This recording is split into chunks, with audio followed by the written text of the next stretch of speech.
नमस्कार, black and white में आपका स्वागत है। आपके साथ मैं हूं अंजना ओम कश्यप। नमस्कार, मैं हूं अंजना 2.0 और मेरी तरफ से भी खबरों के इस विश्लेषण में आपका स्वागत है। जिस समय दुनिया में भारत में चल रही एआई समिट की वाहवाही हो रही थी, दुनिया के तमाम देशों के राष्ट्र प्रमुख भारत की क्षमताओं, लीडरशिप के कायल हो रहे थे, तब कांग्रेस की यूथ विंग का राजनीतिक विरोध कुंठा और हताशा की सारी सीमाओं को पार कर गया। और फिर उन्होंने जो किया उसे शर्मनाक, फूहड़ता, निर्लज्जता और राजनीतिक अधोपतन ही कहा जा सकता है।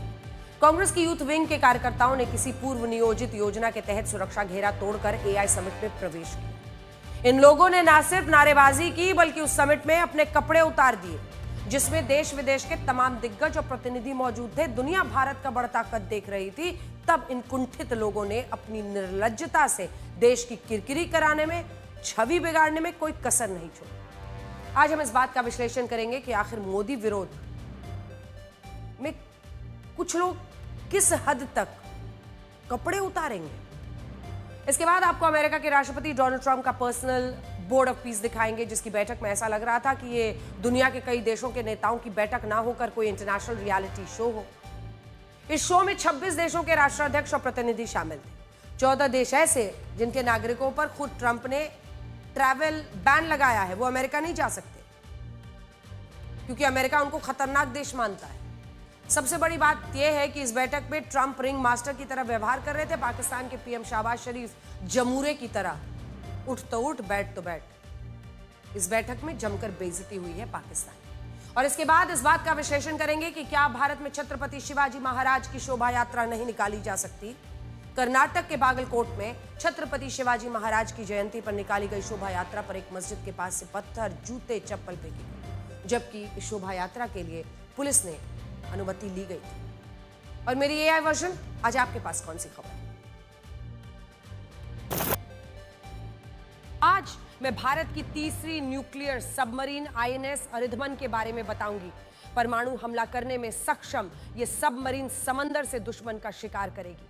बड़ी खबर इस वक्त आ रही है जो आपके लिए भी अहम है, क्योंकि भारत ने लंबे वक्त तक ये मार झेली। जी हां, ट्रंप को अमेरिकी सुप्रीम कोर्ट से बड़ा झटका लगा है और ट्रंप के टैरिफ को गैर कानूनी बता दिया है यूएस के सुप्रीम कोर्ट ने। इससे पहले लंबे वक्त तक इस पर सुनवाई चली और आज माना जा रहा था कि इस पर फैसला आएगा। कई देशों पर टैरिफ लगाने के बीच ये बड़ा फैसला है। वहां पर लगभग सुबह के 10 साढ़े 10 बज रहे होंगे और इस वक्त वहां की सुप्रीम कोर्ट ने सीधे सीधे ट्रंप द्वारा अन्य देशों पर जो टैरिफ लगाया जा रहा है, जिसको वो लोगों के खिलाफ, देशों के खिलाफ खास तौर पर सीधे एक हथियार की तरह इस्तेमाल कर रहे हैं, उसको गैर कानूनी बता दिया है यूएस की सुप्रीम कोर्ट ने। अब देखिए ऐसे में क्या परिस्थितियां बन रही हैं। डोनाल्ड ट्रंप कई कदम उठा सकते हैं। उनके पास कुछ इमरजेंसी पास है जिनके जरिए वो इस टैरिफ को कुछ महीनों तक कायम रख सकते हैं। दूसरा, वो बिल लाकर दोनों सदनों में पेश करके कानूनी रूप से वैध बना सकते हैं टैरिफ को। और तीसरा वो यही है जो अभी आपने देखा ही है, भारत के साथ भी ट्रेड डील जिसमें खुद ही उन्होंने टैरिफ घटाने की बात कर दी है और जो पहले से टैरिफ था 25% उसको 18% कर दिया है और जो अतिरिक्त टैरिफ 25% लगाई थी उसको हटा दिया है।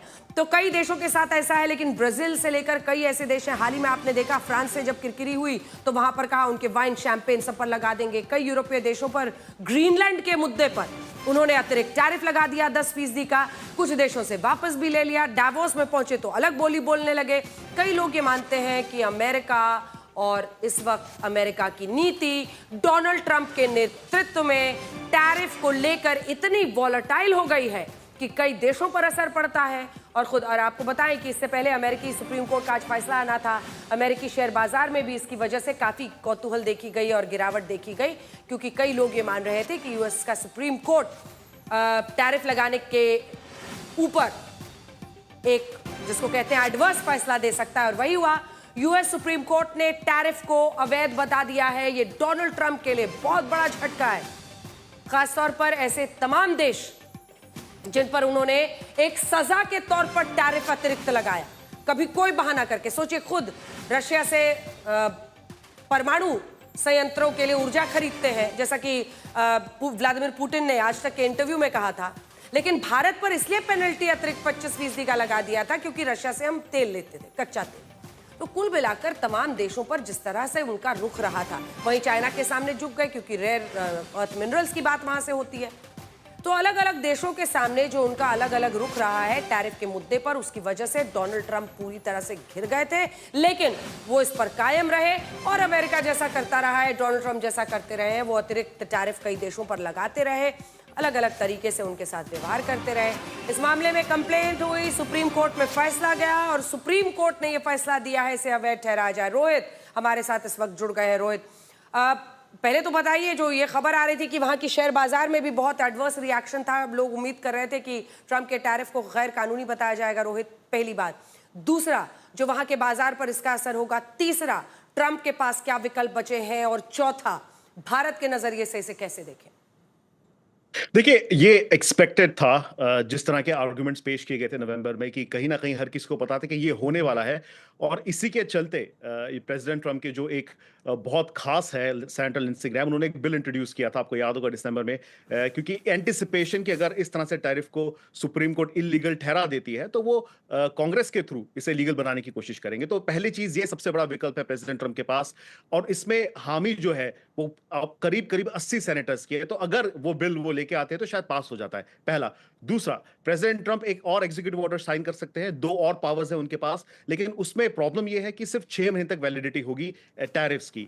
तो कहीं ना कहीं आई थिंक मेजर सेटबैक जरूर है प्रेसिडेंट ट्रंप के लिए। करीब 1 साल कह सकते हैं 10 महीने से टैरिफ ने पूरी दुनिया में जो है विश्व में हड़कंप मचाया हुआ था, तो उसे इलीगल किया है सुप्रीम कोर्ट ने। और जहां तक स्टॉक मार्केट का सवाल है, देखिए एंटिसिपेशन था, हम देखने को मिलेगा जिस तरह से हम अभी देख रहे हैं चीजों को, तो इंपैक्ट जरूर होगा। लेकिन प्रेसिडेंट ट्रंप के पास 2 तरीके और हैं, एक और एग्जीक्यूटिव ऑर्डर, और दूसरा जो लिंडसे ग्राहम के साथ उन्होंने बिल पे तैयारी कर रहे थे, आई थिंक उसे पारित करने की कोशिश करेंगे प्रेसिडेंट ट्रंप।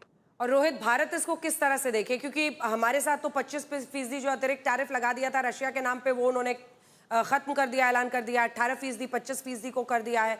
लेकिन ये भी एक सच्चाई है कि लंबे वक्त तक जब ये 50% चला तो भारत के अलग अलग जो व्यापारी थे अलग अलग क्षेत्रों में, उनको उसका खामियाजा भी भुगतना पड़ा। लेकिन ये डोनाल्ड ट्रंप एक हथियार के तौर पर टैरिफ को इस्तेमाल करते हैं। It is very simple. वही फ्रांस ने ग्रीनलैंड के मुद्दे पर खिलाफ बोला, हम तुम्हारे वाइन पे, शैंपेन पे लगा देंगे टैरिफ, उस पर 10% है, उसको धमकी के तौर पर इस्तेमाल करके और लगा भी दे रहे थे। ये वॉलेटिलिटी अगर वो अपने पास एक्सरसाइज करते हैं तब तो खत्म होगी नहीं।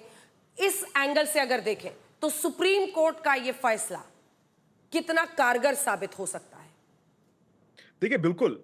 इनफैक्ट अभी सबसे बड़ी बात यह है कि जो 170 पेज का जो ओपिनियन लिखा गया है, इतनी कॉम्प्लिकेटेड लैंग्वेज है, लेकिन निष्कर्ष ये निकला है कि अभी तक सुप्रीम कोर्ट ने ये नहीं बताया कि जो टैरिफ कलेक्ट किए गए थे, और ये बहुत बड़ी बात है अंजना, जो टैरिफ कलेक्ट किए गए थे पिछले 10 महीनों में, क्या उसकी रिफंड प्रक्रिया होगी, नहीं होगी, और किस तौर पे होगी, उससे ओपिनियन से बाहर रखा गया है। तो देखना होगा कि किस तरह से चीजें होती है। और जहां तक as a weaponizing of tariff, I think उसका पर्पस सर्व हो चुका है। ट्रेड डील साइन हो चुकी है मेजॉरिटी ऑफ पार्टनर्स के साथ। यूरोपियन यूनियन के साथ ट्रेड डील नहीं है, तो इसका इंपैक्ट शायद वहां हमें देखने को मिल सकता है। और जहां तक भारत का सवाल है, देखिए हमारा एग्रीमेंट है अभी अमेरिका के साथ, मुझे नहीं लगता कि इस डिसीजन का उस पर कोई इंपैक्ट होने वाला है। अंजना, बहुत धन्यवाद रोहित आपका इस तमाम जानकारी के लिए। तो ट्रंप के टैरिफ को अवैध घोषित कर दिया है अमेरिका की सुप्रीम कोर्ट ने। लेकिन अब इस खबर के मायने क्या है, ट्रंप के पास क्या विकल्प है, ये हम आपको बताना चाहते हैं। देखिए, अभी भी ट्रंप के लिए विकल्प खुले हुए हैं। एक, उनके पास इमरजेंसी पास है, जिसके जरिए वो एग्जीक्यूटिव ऑर्डर पास कर सकते हैं, और इस एग्जीक्यूटिव ऑर्डर के जरिए वो इस टैरिफ को 6 महीने तक कायम रख सकते हैं। लेकिन जैसा कि आपने सुना, इसका ड्रॉबैक ये है कि इस टैरिफ को जारी रखने के लिए एग्जीक्यूटिव ऑर्डर अगर वो साइन करते हैं तो ये पावर उनके लिए पास सिर्फ 6 महीने के लिए है। तो ऐसे में डोनाल्ड ट्रंप के पास एक और विकल्प है, वो एक बिल लाकर कांग्रेस में से पास कराकर उसकी वैधता को, जो चुने हुए प्रतिनिधि हैं उनके जरिए वैधता को स्थापित कर सकते हैं। और तीसरा विकल्प तो एक है ही कि सुप्रीम कोर्ट की बात को मान लें, और दूसरी तरफ जो अन्य देशों के साथ उनके ट्रेड डील्स हैं उनको वो पूरा कर ही चुके हैं। भारत के साथ आपने देखा है 18% पर टैरिफ लगा को करने के बाद ट्रेड डील हुआ है। अन्य देशों के साथ भी जहां जहां पर जो स्थिति है वो अभी के आधार पर उस स्थिति को वो सीज कर सकते हैं, अपने ट्रेड डील्स को फाइनल कर सकते हैं। लेकिन आज हमें भारत के लौह पुरुष सरदार वल्लभ भाई पटेल के वो शब्द याद आ रहे हैं जिसमें उन्होंने कहा था कि कोई भी राजनीति राष्ट्र से ऊपर नहीं हो सकती, और अगर ये राजनीति देश हित को नुकसान पहुंचाने लगे तो वो राष्ट्र के लिए कैंसर की तरह विनाशकारी बन जाती है। और आज भी शायद इस देश में वही हुआ है। आज जिस तरह यूथ कांग्रेस के नेताओं ने मोदी विरोध में अपने कपड़े उतारे और एआई इंपैक्ट समिट में अंतर्राष्ट्रीय मंच पर भारत को शर्मिंदा किया, उसे राजनीति तो बिल्कुल नहीं कहा जा सकता।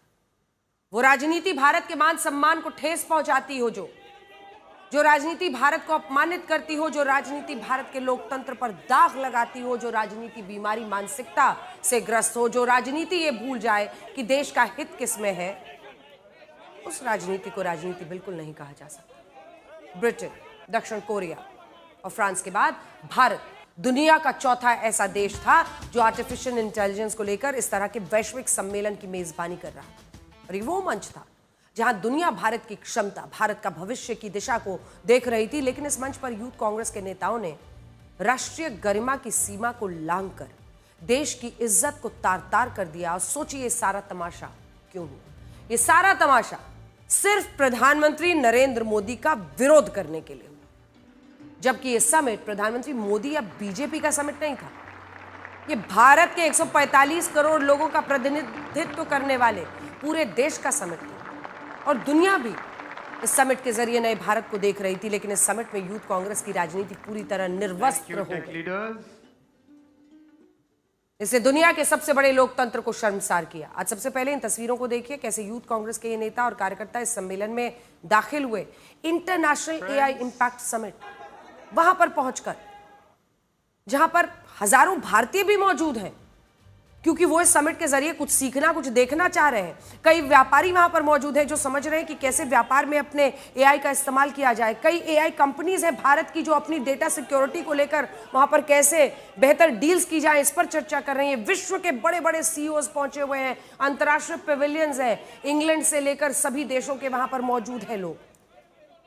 फ्रांस के राष्ट्रपति वहां पहुंचे, अनेकों सीईओज उस मंच पर पहुंचे। इसके बाद वहां पर पहुंचने के बाद ये यूथ कांग्रेस के नेता प्रधानमंत्री मोदी के खिलाफ पीएम इस कॉम्प्रोमाइज के नारे लगाने शुरू कर दिए। और फिर क्या किया देखिए।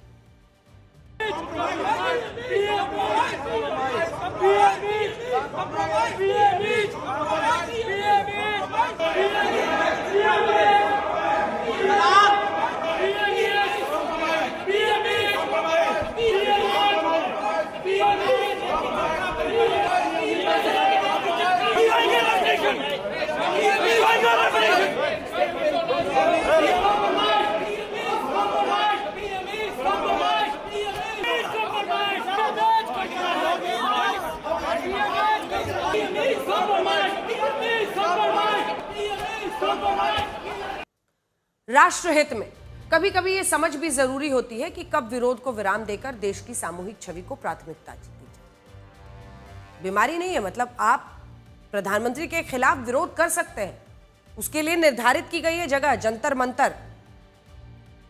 और मन करे तो रामलीला मैदान पर आप बड़ी सी रैली कीजिए, वरना जाना हो तो आप पीएम आवास के घर के बाहर तक पहुंचिए अपना विरोध जताने। लेकिन यहां दिखास और छपास के लिए यूथ कांग्रेस के इन कार्यकर्ताओं ने अपनी आर्टिफिशियल पॉलिटिक्स को एक्सपोज कर दिया। और हम तो ये कहेंगे कि इस तस्वीर में जितने भी नेता और कार्यकर्ता आपको दिख रहे हैं, ये सारे भारत के 145 करोड़ लोगों के दोषी हैं। और आज मैं बड़ी स्क्रीन पर इनके नाम आपको दिखाना चाहती हूं, ताकि इस देश को भी पता चले कि वो कौन से नेता हैं जिन्होंने भारत की छवि पर अपनी गंदी राजनीति का कीचड़ उछाला है। अगर ये विरोध प्रदर्शन बिना सोचे समझे, बिना साजिश के किया गया होता तो इसमें सिर्फ यूथ कांग्रेस के दिल्ली के नेता ही शामिल होते। लेकिन अभी इनमें जिन मुख्य आरोपियों का नाम आ रहा है, हमने आपको पहले ही बताया, एफआईआर दर्ज कर ली गई है, 4 आरोपी इनमें से फरार भी बताए जा रहे हैं। लेकिन जिन आरोपियों का नाम सामने आ रहा है वो बड़े बड़े पदों और राज्यों से हैं। इनमें सबसे बड़ा नाम है कृष्णा हरि का, जो पूरे देश में इंडियन यूथ कांग्रेस के राष्ट्रीय सचिव हैं। सबसे पहले कृष्णा हरि, दूसरे नंबर पर नाम है नरसिम्हा यादव, जो इंडियन यूथ कांग्रेस के नेशनल कोऑर्डिनेटर हैं। और ये ऐसे नाम है यूथ कांग्रेस के जिनसे अब कांग्रेसी भी इनकार नहीं कर रहे हैं, और उनको समझ ही नहीं आ रहा कि इसको डिफेंड करें या इसके खिलाफ बोलें। ये तेलंगाना राज्य से आते हैं, जो हमने आपको दिखाया, नरसिम्हा जी।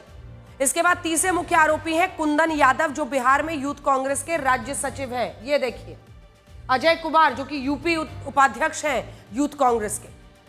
इन्हीं सारे नेताओं ने आज भारत की राष्ट्रीय गरिमा की सीमा को लांघा है और इसीलिए हमने सोचा कि आज उनके नाम आपको बताने चाहिए, क्योंकि भीड़ तंत्र में लोग कोशिश करते हैं कि भीड़ में जो जो करना हो करके भाग जाए, लेकिन उनके नाम उनके गली मोहल्लों तक आज पहुंचने चाहिए। यहां बहुत सारे लोग ऐसे भी हैं जो ये कह रहे हैं कि इंडियन यूथ कांग्रेस का सीधा संबंध कांग्रेस पार्टी से नहीं है, लेकिन ऐसे लोगों को हम इंडियन यूथ कांग्रेस की वेबसाइट दिखाना चाहते हैं जिस पर साफ साफ लिखा है कि ये कांग्रेस पार्टी की छात्र इकाई है और ये कांग्रेस की फ्रंटल ऑर्गेनाइजेशन है।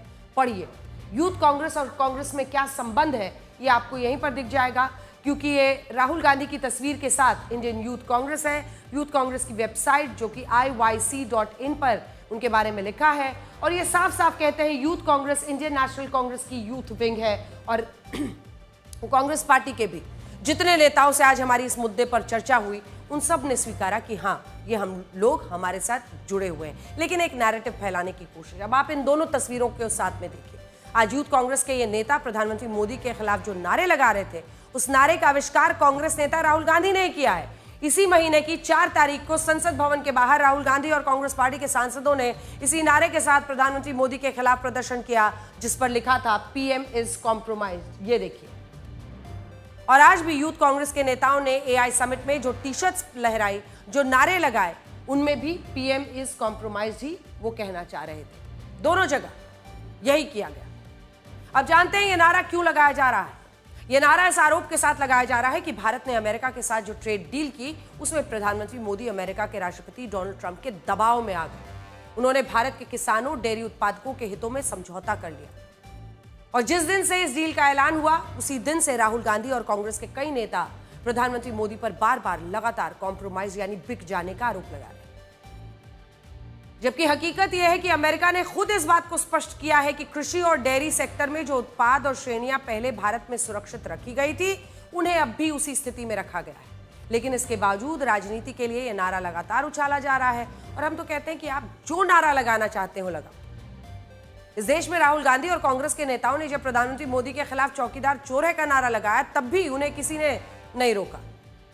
और आज भी जब कांग्रेस पीएम इस कॉम्प्रोमाइज का नारा लगाना चाहती है तो उसे कोई रोकने वाला नहीं है। लेकिन इस देश के भले के लिए कम से कम एआई समिट को तो बख्श देते, वहां तो इसे राजनीति को लेकर नहीं जाते। और कपड़े क्यों उतारे? ये शर्टलेस प्रोटेस्ट नहीं था, ये शेमलेस, मीनिंगलेस और देश को होपलेस और हेल्पलेस दिखाने वाला विरोध प्रदर्शन था, जिसके लिए यूथ कांग्रेस के इन नेताओं को बिल्कुल भी माफ नहीं किया जा सकता। इसके अलावा यूथ कांग्रेस के नेता भले इस विरोध प्रदर्शन कहेंगे, लेकिन इस देश के लोगों के लिए ये गंदी राजनीति है, बेशर्मी है। अरे हमारे यहाँ तो सिखाया जाता है कि कोई भी मेहमान घर में आए, घर वाले अच्छे से बच्चों को भी बता देते हैं कि शांति से अच्छे से बैठना, अच्छा व्यवहार करना, ताकि वो हमारे बारे में अच्छा सोच कर जाए। और यहां पर तो देशों की बात है, अंतर्राष्ट्रीय मंच की बात है, भारत की अर्थव्यवस्था की बात है, भारत की दिशा, नीति, भविष्य की बात है। आप इन तस्वीरों से समझिए इस बात को। इस एआई समिट में 100 से ज्यादा देशों के प्रतिनिधि, 60 से ज्यादा मंत्री, उपमंत्री अन्य देशों के, 20 से ज्यादा देशों के राष्ट्राध्यक्ष, 500 ग्लोबल लीडर्स और 50 से ज्यादा बड़ी और अंतर्राष्ट्रीय कंपनियों के सीईओ शामिल हुए। इनमें भी ओपन एआई के सीईओ सैम ऑल्टमन, गूगल के सीईओ सुंदर पिचाई, एंथ्रोपिक के CEO Dario Amodei, Google DeepMind के सीईओ डेमिस हसाबिस, माइक्रोसॉफ्ट के vice chair and president Brad Smith, Adobe के सीईओ शांतनु नारायण और क्वालकॉम के सीईओ क्रिस्टियानो अमोन सब शामिल हैं। जबकि फ्रांस के राष्ट्रपति इमैनुअल मैक्रोन, ब्राजील के राष्ट्रपति लुला डी सिल्वा, अबू धाबी के क्राउन प्रिंस खालिद बिन मोहम्मद, स्पेन के राष्ट्रपति पेड्रो सांचेज, ब्रिटेन के उप प्रधानमंत्री डेविड लैमी और संयुक्त राष्ट्र के महासचिव एंटोनियो गुटेरेस ने इसमें हिस्सा लिया। और ये मंच भारत के लिए उसका बड़ा, सबसे बड़ा एआई मोमेंट था। सबसे बड़ी बात यह है कि जितने भी नेता और उद्योगपति भारत में आए, वो यही कह रहे थे कि भारत अब एआई के क्षेत्र में दावेदार बनने वाला है। लेकिन यूथ कांग्रेस को शायद भारत की ये प्रसिद्धि अच्छी नहीं लगी और उसने भारत के एआई मोमेंट पर अपनी गंदी राजनीति का कीचड़ उछाल दिया और राष्ट्रीय गौरव के मंच पर ऐसी हरकत की जिसकी कल्पना नहीं की जा सकती। आप खुद सुनिए, जिस मंच पर भारत की विशाल छवि उभर रही थी, उस मंच पर यूथ कांग्रेस के नेताओं ने कितनी छोटी और कभी न माफ की जाने वाली हरकत की। It's really a treat to be here in India, and it's incredible to see the country's leadership in advanced AI. I was last here a little over a year ago, and it's striking how much progress has happened since then. We've gone from AI systems that struggled with high school level math to systems that can do research level mathematics now. 10 years ago, the world told India that 1.4 billion people could not be brought into the digital economy. India proved them wrong.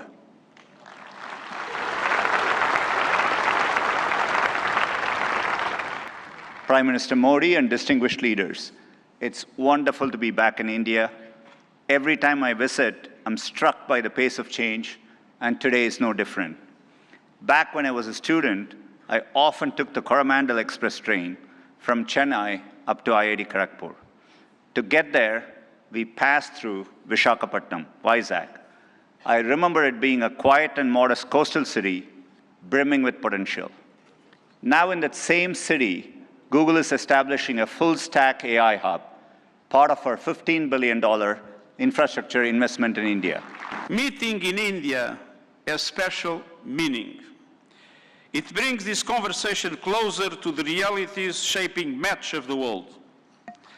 Because the future of AI cannot be decided by a handful of countries or left to the whims of a few billionaires. Congress के कई नेता इस विरोध प्रदर्शन को गलत नहीं मान रहे, बल्कि वो इसका बचाव भी कर रहे हैं और ये कह रहे हैं कि जब 2010 में दिल्ली में कॉमनवेल्थ गेम्स का आयोजन हुआ था, तब बीजेपी के नेताओं ने भी इसी तरह विरोध प्रदर्शन किया था, जिससे अंतर्राष्ट्रीय स्तर पर भारत की छवि खराब हुई। लेकिन सच कहे तो आरोप प्रत्यारोप के लिए भी उस मामले को आज के मामले से कितना जोड़ा जाए। उस वक्त बीजेपी ने कॉमनवेल्थ गेम्स के आयोजन के दौरान किसी स्टेडियम में जाकर या खिलाड़ियों के लिए बनाए गए कॉमनवेल्थ विलेज में जाकर विरोध प्रदर्शन नहीं किया था, सड़कों पर जरूर किया था। लेकिन यूथ कांग्रेस के नेताओं ने आज उस जगह पर जाकर यह प्रदर्शन किया है, टी शर्ट्स उतारी हैं। मतलब क्यों? जहां पर यह समिट चल रहा था। ये नेता तो एआई समिट में ही पहुंच गए, जबकि ये समिट अभी खत्म नहीं हुआ है। अगर प्रदर्शन करना ही था तो प्रदर्शन सड़कों पर करते, लेकिन भारत मंडपम में जो हुआ वो सही नहीं। आप करिए, आपको जहां पर विरोध करना है प्रधानमंत्री का कीजिए, बीजेपी का जितना करना है, लेकिन अंतरराष्ट्रीय स्तर पर भारत की छवि को बख्श दीजिए। आप जानते हैं जिस समिट में यह निर्वस्त्र राजनीति हुई, उस समिट ने पिछले 3 दिनों में भारत को क्या क्या दिया है। अब भारत 16 लाख करोड़ रुपए के निवेश से आंध्र प्रदेश के विशाखापट्टनम के पास एआई सिटी बनाने जा रहा है, जहां हमारा डेटा हमारे देश में ही रहेगा और एआई इंफ्रास्ट्रक्चर के मामले में भारत एक बड़ी महाशक्ति बन जाएगा।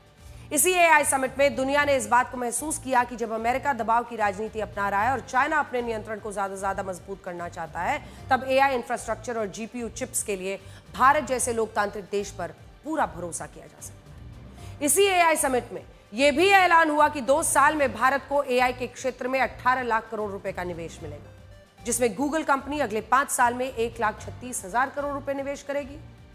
विशाखापट्टनम के पास एआई सिटी में अपना खुद का डेटा सेंटर बनाएगी। एआई की जिन जीपीयू चिप्स के लिए पूरी दुनिया अमेरिकी कंपनी एनविडिया पर निर्भर रहती है, उसने भी भारत की 3 क्लाउड कंप्यूटिंग कंपनीज के साथ टाई अप की घोषणा की।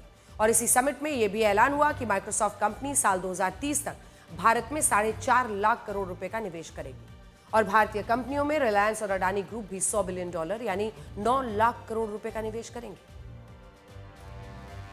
यकीन मानिए, आज पूरी दुनिया यह चर्चा कर रही है कि अब एआई के क्षेत्र में भारत सिर्फ दर्शक नहीं, दावेदार बनेगा। लेकिन यूथ कांग्रेस ने सारी बातों के बावजूद देश की कोई लाज नहीं रखी, देश के मान सम्मान को कॉम्प्रोमाइज कर दिया। इस राजनीति के बाद हम अपने देश के सभी नेताओं से 4 जरूरी बातें कहना चाहते हैं। हमें उम्मीद है कि इन बातों का कम से कम समझने की कोशिश कर सकते हैं आप। सबसे पहली बात तो यह है कि राष्ट्र पहले होता है, राजनीति बाद में। दूसरा, विरोध का भी स्तर होता है। लोकतंत्र में असहमति अनिवार्य है, लेकिन हर विरोध गरिमा पूर्ण भी हो सकता है। आप विरोध प्रदर्शन ऐसे करिए जिससे देश का नुकसान न हो। आप मोदी के विरोधी बनिए, लेकिन मोदी विरोध के चक्कर में देश का विरोध मत करिए। तीसरा, अंतर्राष्ट्रीय आयोजन किसी भी देश के लिए वो क्षण होता है जब देश को एकजुट दिखना चाहिए, ना कि विभाजित। और यहां हमारे नेताओं को सीखना होगा कि ऐसे आयोजन को आप अपनी राजनीति का पोडियम नहीं बना सकते हैं। और चौथी बात यह कि राजनीति ऐसी कीजिए जो देश को बड़ा दिखाए, छोटा और नीचा नहीं।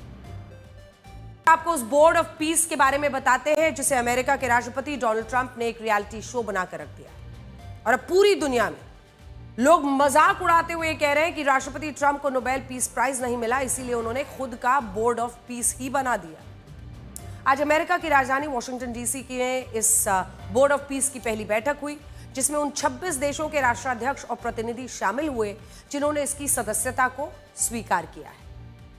अब यह बोर्ड इसलिए बनाया गया है ताकि दुनिया और खासकर फिलिस्तीन के गाजा में शांति की स्थापना हो सके और मानवता को युद्ध और सैन्य संघर्षों से बचाया जा सके। लेकिन क्या आप जानते हैं कि इस बोर्ड ऑफ पीस में शांति पर चर्चा के सिवाय बाकी सब हो रहा है, लेकिन शांति लाने में किसी की कोई दिलचस्पी दिख नहीं रही है। आज भी जब इस बैठक का आयोजन हुआ, राष्ट्रपति ट्रंप ने भाषण देना शुरू किया तो सबको लग रहा था कि वो दुनिया में शांति के प्रयासों को लेकर किसी ठोस नीति, किसी फैसले का ऐलान करेंगे। लेकिन इसकी जगह राष्ट्रपति ट्रंप वहां आए नेताओं से अपनी तारीफ करा रहे थे। अपने विदेश मंत्री मार्को रूबियो के साथ हंसी मजाक कर रहे थे और ये कह रहे थे कि जिस बिल्डिंग में ये बैठक हो रही है उस बिल्डिंग का नाम उनके नाम पर रखा गया है। इसी बैठक में वो बहरीन के राजा हमाद बिन इसा अल खलीफा को अमीर बताकर उन्हें खुश कर रहे थे और इसी बैठक में पैराग्वे के राष्ट्रपति सैंटियागो पेना से वो ये कह रहे थे कि उन्हें हैंडसम पुरुष नहीं बल्कि महिलाएं पसंद।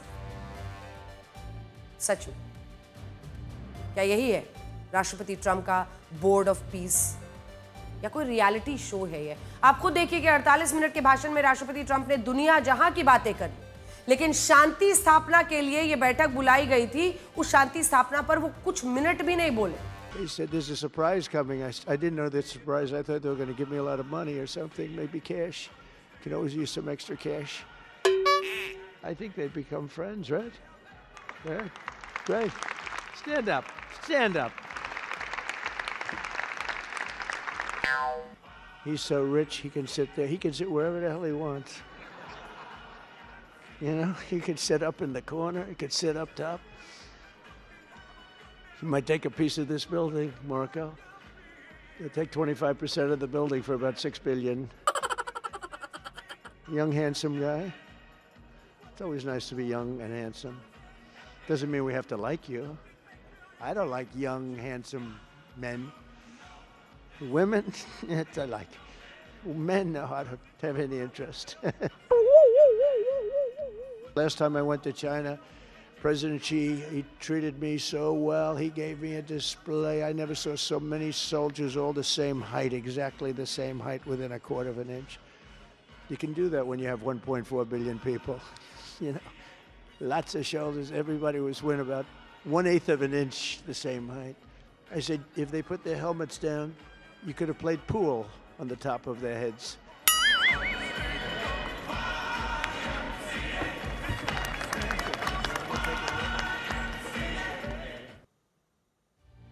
बहुत कम लोग इस बात को जानते हैं कि राष्ट्रपति बनने से पहले अमेरिका में डोनाल्ड ट्रंप का एक रियलिटी शो आता था जिसका नाम था द अप्रेंटिस, और ये रियलिटी शो अमेरिका में काफी पसंद किया जाता गया। और जानते हैं उस रियलिटी शो में आज हुई बोर्ड ऑफ पीस की बैठक में ज्यादा अंतर नहीं था, क्योंकि उस रियलिटी शो में भी राष्ट्रपति ट्रंप अपने कॉन्टेस्टेंट्स के साथ मजाक करते थे और इस बोर्ड ऑफ पीस की बैठक में भी उन्हें ऐसा ही करते देखा गया। जबकि हमें लगता है कि शांति का मुद्दा एक ऐसा गंभीर मुद्दा है जिस पर वहां संजीदगी दिखनी चाहिए थी, लेकिन हुआ क्या? इससे भी दिलचस्प बात यह है कि इस बैठक में पाकिस्तान के बूट पॉलिश पीएम शहबाज शरीफ की बहुत बेइज्जती हुई है। एक पल तो ऐसा आया जब राष्ट्रपति ट्रंप ने शहबाज शरीफ का नाम लिया तो वो अपनी कुर्सी से उठकर खड़े हो गए और ऐसा लग रहा था कि राष्ट्रपति ट्रंप इस बोर्ड ऑफ पीस की बैठक में शहबाज शरीफ के रिंग मास्टर हैं। आप खुद देखिए। Prime Minister Sharif, I like this man, of Pakistan. I think you should actually stand. Come, please, stand just for a second. Pakistan and India, thank you very much. And I spoke to Prime Minister Modi. He's excited. He's watching us right now. Egypt and Ethiopia. Your timely and very effective intervention to achieve ceasefire between India and Pakistan potentially averted loss of tens of millions of people. You have truly proved to be a man of peace. And let me say, Mr. President, you are truly savior of South Asia. खैर, इस बैठक में राष्ट्रपति Trump ने एक बार फिर से यह दावा किया कि उन्होंने भारत पाकिस्तान का युद्ध रुकवाया और उन्होंने यह भी कहा कि इस युद्ध में कुल 11 लड़ाकू विमान नष्ट हुए, जबकि जुलाई 2025 में इन्हीं लड़ाकू विमानों की संख्या उन्होंने 5 बताई थी। अगस्त में 6 बताई, अक्टूबर में 7 बताई, नवंबर में 8 बताई, इस महीने की 10 तारीख को यही संख्या 10 बताई और आज वो पहुंच गए 11। हर महीने के साथ एक जोड़ गए। 11 लड़ाकू विमान इस युद्ध में नष्ट हुए, कहा उन्होंने। यानी राष्ट्रपति ट्रंप को यह तो याद रहता है कि उन्हें भारत पाकिस्तान के सीजफायर का श्रेय लेना है, लेकिन उन्हें यह याद नहीं रहता कि कितने लड़ाकू विमान नष्ट हुए, कितना बताना है। हर बार संख्या बढ़ा देते हैं।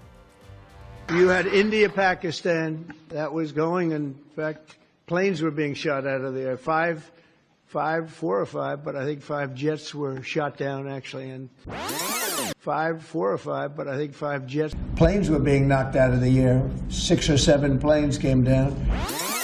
6 or 7 planes came down. The war with India and Pakistan, that was the next level. That was going to be a nuclear war. They already shot down 7 jets. That was raging. Shot down 7 jets. 4 or 5, but I think 5 jets. Shot down 7 jets. 8 planes, 7 planes were shot down. An 8th was really badly wounded. But 8 planes were shot down essentially. And oh, well, they weren't fighting. They were fighting. 11 jets were shot down. 11 jets were shot down. Very expensive jets. राष्ट्रपति Trump के इन सारे बयानों को सुनकर हमें वही line याद आ रही है कि सच को याद रखना आसान होता है, जबकि झूठ को याद रखना बहुत मुश्किल। खैर, राष्ट्रपति ट्रंप के इस बोर्ड ऑफ पीस की आज पूरी दुनिया में चर्चा हो रही है, लेकिन इसके पीछे एक दूसरे कई कारण हैं।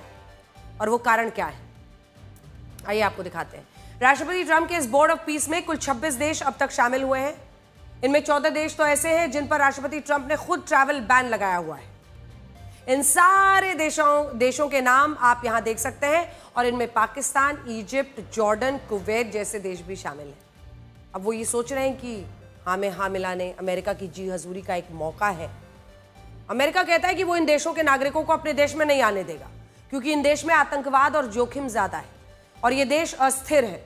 अब सोचिए, जिन देशों पर राष्ट्रपति ट्रंप ने ट्रैवल बैन लगाया है, उन देशों के राष्ट्राध्यक्ष को राष्ट्रपति ट्रंप अमेरिका बुलाकर शांति लाने की कौन सी कोशिश कर रहे हैं। इसके अलावा जिन देशों के साथ राष्ट्रपति ट्रंप शांति के मुद्दे पर बातें कर रहे हैं, उनमें कई देश ऐसे हैं जहां आतंकवाद ने मजबूत जड़ें जमाई हैं और इन देशों की सरकारों पर इन आतंकियों को मदद देने के आरोप लगते हैं। इनमें इजिप्ट, तुर्की, पाकिस्तान।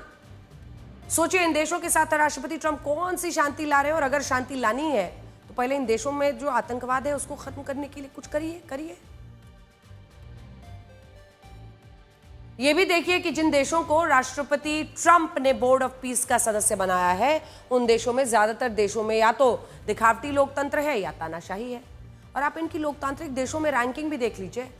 जिन देशों के साथ राष्ट्रपति ट्रंप शांति लाना चाहते हैं, वो वही देश है जो हथियारों पर सबसे ज्यादा पैसा खर्च करते हैं। सऊदी अरब अपनी जीडीपी का 7.3%, लगभग 7.5%। आर्मेनिया 5.5%, अजरबैजान 5%, कुवैत लगभग 5%, 4.8% के बराबर हथियारों पर पैसा खर्च करता है।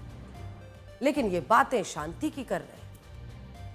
I want to let you know that the United States is going to make a contribution of $10 billion to the Board of Peace. Thank you. Azerbaijan, UAE, Morocco, Bahrain, Qatar, Saudi Arabia, Uzbekistan, and Kuwait have all contributed more than $7 billion toward the relief package. That's great. Thank you, fellas. Thank you. आपको ये बताते हैं कि छत्रपति शिवाजी महाराज के देश में अगर भारत को लूटने आए मुगल शासक बाबर के नाम पर बाबरी मस्जिद बनाई जा सकती है, तो इसी देश में छत्रपति शिवाजी महाराज की जयंती मनाना सांप्रदायिक कैसे हो सकता है। ये तस्वीरें कर्नाटक के बागलकोट से आई हैं, जहां 19 फरवरी को उस शोभा यात्रा पर एक मस्जिद के पास से पत्थर, जूते, चप्पल फेंके गए, जो शोभा यात्रा छत्रपति शिवाजी महाराज की जयंती पर निकाली जा रही है। आखिर इसी देश में ऐसे अलग अलग हिस्से क्यों बन जाते हैं, जहां से अगर कोई हिंदू यात्रा या अगर कोई छत्रपति शिवाजी महाराज की यात्रा निकले तो वहां से बचने की जरूरत हो। स्थानीय पुलिस के मुताबिक इस शोभा यात्रा के लिए हिंदू पक्ष को पहले से अनुमति दी गई थी और इसके लिए इस जुलूस में पर्याप्त पुलिस बल को भी तैनात किया गया था। लेकिन इसके बावजूद जब ये जुलूस बागलकोट की एक मस्जिद के पास पहुंचा तो वहां मौजूद 8 से 10 लोगों ने पथराव शुरू कर दिया। और हमारे पास इस घटना का एक वीडियो भी है जिसमें 3 चीजें दिखाई दे रही हैं। इनमें पहली तस्वीर में यह दिख रहा है कि जब यह घटना हुई उस वक्त यह जुलूस मस्जिद के बिल्कुल सामने से गुजर रहा था। दूसरी तस्वीर में यह दिख रहा है कि मस्जिद परिसर में इकट्ठा लोग इस जुलूस और इसमें बजाए जा रहे गानों का विरोध कर रहे थे और पुलिस उन्हें रोकने की कोशिश कर रही थी। और तीसरी तस्वीर में यह दिख रहा है कि पुलिस के रोकने के बावजूद मस्जिद की तरफ से छत्रपति शिवाजी महाराज की जयंती पर जुलूस निकालने वाले लोगों पर पत्थर और चप्पल फेंकी जाती है और इस पथराव में एसपी सिद्धार्थ गोयल खुद घायल हो जाते हैं। इस घटना के बाद बहुत सारे लोग ये दलील दे रहे हैं कि हिंदू पक्ष को मस्जिद के सामने से जुलूस निकालने की क्या जरूरत थी और क्या ये जुलूस किसी और रास्ते से नहीं निकाला जा सकता था। लेकिन यहां हमारा सवाल यह है कि इस देश में ये कब और किसने तय कर दिया कि हिंदू मस्जिद के सामने से जुलूस नहीं निकाल सकते। और क्या छत्रपति शिवाजी महाराज भारत के नायक नहीं है?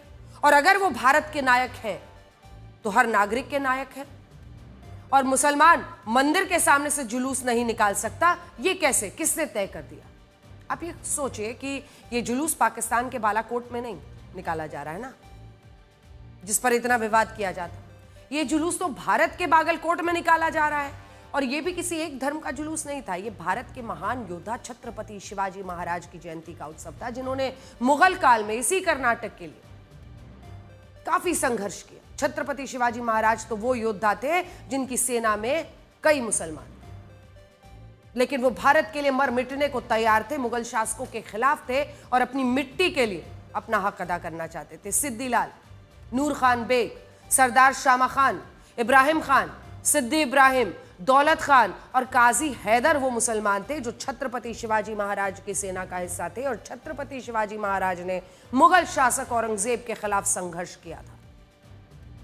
लेकिन जिस बात ने उन्हें सबसे अलग बनाया था वो ये थी कि उन्होंने मस्जिदों और कुरान को भी कभी नुकसान नहीं पहुंचने दिया और ऐसे हिंदवी साम्राज्य की नींव रखी जो हिंदुस्तान के लोगों को परिभाषित करता था और मुस्लिम आक्रांताओं के आक्रमणकारियों से सावधान करता था। लेकिन दुख की बात है, लोगों के दिमाग में ये सब ठूस दिया गया है, भर दिया गया है कि मुगलों को लेकर अगर जो मुसलमान है इस देश का, उनको मुगलों की तरफ ही अपनी सहानुभूति रखनी चाहिए और जो मुगलों के खिलाफ था उसके खिलाफ। वरना हमने आपको दिखाया ना कितने मुस्लिम थे उनकी सेना में। दुख की बात यह है आज उन्हीं की जयंती पर पत्थर और चप्पल फेंके जा रहे हैं। और एक बार के लिए ये घटना अगर सिर्फ एक शहर में हुई होती तो हम मान लेते कि इसके पीछे दूसरे कारण भी रहे होंगे। लेकिन आप हैदराबाद के अंबरपेट की इस घटना को देखिए, जहां एक मस्जिद के सामने से छत्रपति शिवाजी महाराज की शोभा यात्रा निकालने पर हिंदू और मुस्लिम पक्ष के बीच विवाद हो गया। स्थिति यह हो गई कि पुलिस को वहां आंसू गैस के गोले दागने पड़े। अब हम अपने देश की सबसे बड़ी डिजिटल समस्या की बात करेंगे, जो है रील्स बनाने का चस्का। आज की स्थिति में रील्स बन जाए चाहे जान चली जाए। आपने ऐसी सैकड़ों रील्स देखी होंगी जिनमें टशन दिखाने के लिए युवा स्टंटबाजी करते हैं, फिर चाहे तेज रफ्तार में गाड़ी चलाना हो, रेल की पटरी पर लेटकर अपने ऊपर से ट्रेन को गुजारना हो, सारी की सारी रील्स जान हथेली पर रखकर बनाई जाती हैं। इसमें कई बार या तो रील्स बनाने वाला मारा जाता है या फिर उसकी वजह से किसी अन्य की जान वहां पर चली जाती है। लेकिन बावजूद इसके हमारे देश में रिस्क वाली रील्स बनने का काम रुकता नहीं है। हमारी ओपन सोर्स इंटेलिजेंस की टीम ने ऐसे 50 से ज्यादा इंस्टाग्राम पेज और यूट्यूब चैनल्स को खोजा है जो मुख्य तौर पर सड़कों और खतरनाक जानलेवा स्टंट वाली रील्स बनाते हैं। उनकी वजह से सड़क पर चलने वाले अन्य लोगों की जान खतरे में पड़ जाती है। सबसे खतरनाक बात है कि सोशल मीडिया का एल्गोरिदम भी ऐसे ही जानलेवा वीडियोस पर अच्छी एंगेजमेंट दिखाता है, ज्यादा व्यूज दिखाता है, जिससे ये लोग और ज्यादा वीडियोस बनाते हैं और खतरनाक स्टंट करते हैं। उदाहरण के तौर पर HCKUMG यूजर ने, एक युवक साल 2021 में रील्स बना रहा था। शुरुआत में व्यूज नहीं आ रही थी, लेकिन एक दिन एक्सीडेंट के वीडियो पर खूब व्यूज आने लगे। उसके बाद उसने रोड एक्सीडेंट से जुड़े वीडियोस बनाने शुरू कर। आप सोचिए, जानबूझकर एक्सीडेंट होने की एक्टिंग करता था। इसके रोड एक्सीडेंट वाले रील्स कई बार अन्य राहगीरों के लिए खतरा बन जाती थी, लेकिन ये सब ना करने के बजाय उसने ज्यादा वीडियोस बनाने शुरू कर दिए। उस पर ध्यान बिल्कुल नहीं दिया। इस तरह से ये एक और इंस्टाग्राम यूजर है जिसके करीब 2.5 लाख फॉलोअर है। इसकी सामान्य रील्स पर 5 से 15 हजार व्यूज आते हैं, लेकिन जैसे ही उसने अपनी स्विफ्ट कार से स्टंटबाजी के वीडियोस बनाने शुरू किए तो इसके व्यूज लाखों में पहुंच गए। इसके वीडियोस में साफ दिखता है कि उसकी रीलबाजी की वजह से कई बार लोगों की जान खतरे में पड़ गई। लेकिन विडंबना देखिए, सोशल मीडिया के एल्गोरिदम ने इसके व्यूज की संख्या लाखों में पहुंचा दी। अब यही इंस्टा यूजर रीलबाजी के लिए सड़क पर लोगों की जान से खिलवाड़ करने पर तुला हुआ दिखाई देता है। एक और इंस्टाग्राम यूजर जो अपने लगभग हर वीडियो में कैप्शन के तौर पर लाइव एक्सीडेंट जैसे शब्दों का इस्तेमाल करता है। इसकी पोस्ट पर भी सामान्य रील्स के व्यूज कम होते हैं, लेकिन जैसे ही एक्सीडेंट स्टंटबाजी के वीडियोस डालता है व्यूज बढ़ जाते हैं। आप सोचिए कितनी खतरनाक बात है कि इंस्टाग्राम का एल्गोरिदम देश में ऐसी रील्स को बढ़ावा दे रहा है जिसमें लोगों की जान जाने का खतरा दिख रहा हो, सड़क पर एक्सीडेंट को एक मसाला कंटेंट की तरह बेचा जा रहा हो और इंस्टाग्राम का एल्गोरिदम उसे हाथों हाथ ले रहा है। और ये सिर्फ इंस्टाग्राम की बात नहीं है, हमने 20 से ज्यादा यूट्यूब चैनल्स को भी खोजा है जिनका असली कंटेंट स्टंटबाजी है। इनमें कुछ यूट्यूब चैनल्स में किसी बिजी रोड पर कार रेसिंग दिखाई जाती है, किसी में एसयूवी की रेस की भविष्यवाणी की गई है। कुछ यूट्यूबर्स तो बिजी सड़क पर अपनी गाड़ियों को 160 किलोमीटर प्रति घंटे की रफ्तार से दौड़ाकर रील्स बना रहे हैं। खतरनाक बात यह है कि इन वीडियोस पर व्यूज भी मिलियंस में, यानी यूट्यूब का एल्गोरिदम ऐसे कंटेंट को बढ़ावा दे रहा है जिसमें शॉक एलिमेंट हो, लोगों की मौत की आशंका सबसे ज्यादा। वर्चुअल दुनिया झूठ और फरेब से भरी है और रील्स बनाने वालों को जब से नए नए फिल्टर्स मिले हैं, एआई ने एंट्री ली है, तब से फर्क करना मुश्किल हो गया है कि असली क्या है और नकली क्या। चाइना में एक महिला ने सोशल मीडिया इन्फ्लुएंसर के साथ ऐसी ही गुगली हो गई। अपने फॉलोअर्स के लिए वो लाइव स्ट्रीम किया करती थी। इसमें वो अपने नए नए कपड़े पहनकर डांस वगैरह करती थी। फॉलोअर्स भी उसकी खूबसूरती, उसकी अदाओं के फैन थे। इस तस्वीर में जो लड़की आपको दिख रही है ये खूबसूरत दिखती है और किसी फिल्म एक्ट्रेस की तरह नजर आती है, पूरा ग्लैमर। हम समझ सकते हैं कि आखिर सोशल मीडिया पर इसके लाखों की संख्या में क्या इसी वजह से फैंस थे जो इनको फॉलो कर रही थी। ये आज पूछने की जरूरत है, क्योंकि आपको यकीन नहीं होगा लेकिन ये सब कुछ फिल्टर का कमाल था जिसकी वजह से माना जा रहा है कि ये इस तरह की दिखती थी। इसका पता तब चला जब अचानक एक दिन उनके सोशल मीडिया फिल्टर में ग्लिच आई। ग्लिच आने की वजह से खराबी आ गई और लाइव स्ट्रीम के दौरान इस इन्फ्लुएंसर का जो विदाउट फिल्टर चेहरा था वो दिखने लगा। इस ग्लिच की वजह से फिल्टर ने काम करना बंद कर दिया और उसकी वजह से इनका चेहरा दिखा। फॉलोअर्स को पहली बार उनके पसंदीदा इन्फ्लुएंसर का असली चेहरा नजर आया। चाइनीज इन्फ्लुएंसर का असली चेहरा दिखने के बाद उसके 1.5 लाख फॉलोअर्स बैकआउट कर गए, कम हो गए, अनफॉलो कर दिए।